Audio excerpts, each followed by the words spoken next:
پیش دو وهم معرضو نون زبرنا وهم معرضون. ادھر دیکھیے میم ساکنی کے بعد دوسری میم ہے، ادغام شفوی کا قاعدہ ہونے کی وجہ سے ہم نے گننا کیا. ادھر اظہار شفوی کا قاعدہ ہے، میم ساکنی کے بعد حمزہ آ رہا ہے، نہ با ہے نہ میم ہے، لہذا گننا نہیں کریں گے. واو زبر وا، خا زبر خا و خا، لام قاف زبر لاکو و خالقو، نون کھڑا زبر نا و خالقو نا، کاف میم پیش کم و خالقو نا کم، حمزہ زا زبر از، واو الف زبر و، از و، جیم دو زبر جن، از و جن. اب دیکھیے میم ساکن کے بعد حمزہ ہے، با اور میم نہیں ہے، لہذا ہم نے گننا نہیں کرنا. وَخَلَقْنَاكُمْ أَزْوَاجًا. مزید آگے دیکھیے، اس کلمے کے اندر میم ساکن کے بعد با موجود ہے، لہٰذا ہم نے یہاں پر اخفاء شفوی کا قاعدہ استعمال کرتے ہوئے غنہ کرنا ہے. واو زبر وا، میم الف زبر ما، وما، ہا میم پیش ہم، وما ہم، با زیر بی، میم حمزہ پیش مو، بمو، میم زیر می، بمؤمی، نون یا زیر نی، بمؤمنی، نون زبرنا بمؤمنین، وما هم بمؤمنین.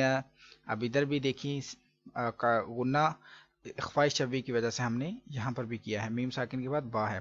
اب ادھر اظہار شفوی ہے، غنہ نہیں کرنا ہے کیونکہ میم ساکن تو ہے لیکن با اور میم نہیں ہے اس کے آگے بلکہ صاد ہے، تو اظہار شفوی غنہ نہیں کریں گے. حمزہ میم زبر ام، صاد زبر صا، ام صا، با را زبر بر، ام صبر، نون الف زبر نا، ام صبرنا. مزید آگے چلیں گے. اب اس کلمے میں میم ساکن کے بعد دوسری میم آ رہی ہے، لہٰذا ادغام شفوی ہوگا اور غنہ بھی کریں گے.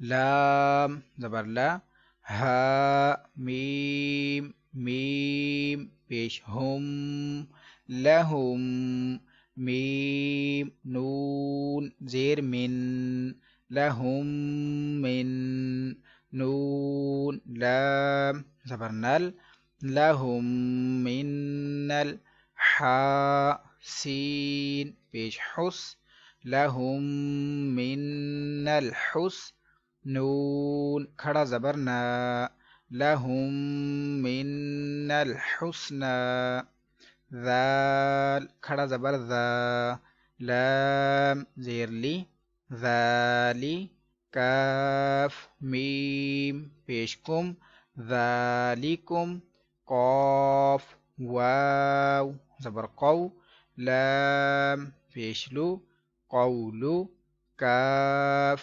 میم پیش کم، قولکم، ذالکم قولکم. اب ادھر میم ساکن کے بعد قاف ہے تو اظہار شفوی کریں گے، غنہ نہیں کریں گے کیونکہ میم ساکن کے بعد با اور میم نہیں ہے، اس لیے ہم اظہار شفوی کا قاعدہ استعمال کرتے ہوئے غنہ نہیں کریں گے. اس کلمے میں میم ساکن کے بعد با آ رہا ہے، اخفاء شفوی کا قاعدہ ہو رہا ہے، غنہ کریں گے.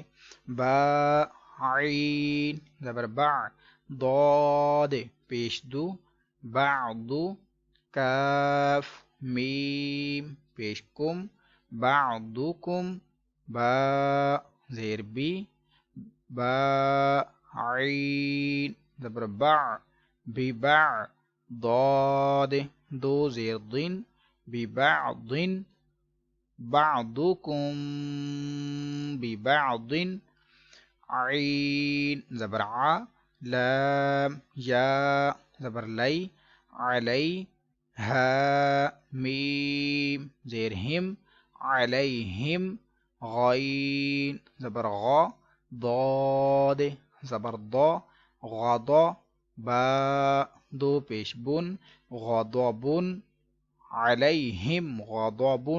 ہم نے یہاں پر غنہ نہیں کیا کیونکہ میم ساکن کے بعد با اور میم نہیں ہے بلکہ غین آ رہا ہے، تو اس لیے اظہار شفوی ہوا اور ہم غنہ نہیں کیا ادھر. تو اسی کے ساتھ آج کا ہمارا سبق نمبر 15 مکمل ہوا. کل انشاءاللہ عز و جل ہم سبق نمبر 16 کو پڑھیں گے. اگر آپ کو یہ ویڈیو اچھی لگی ہے تو اس کو لائک اور شیئر ضرور کیجئے. کل انشاءاللہ ہم دوسری کلاس میں حاضر ہوں گے. دعاؤں میں یاد رکھیے گا. السلام علیکم ورحمۃ اللہ وبرکاتہ.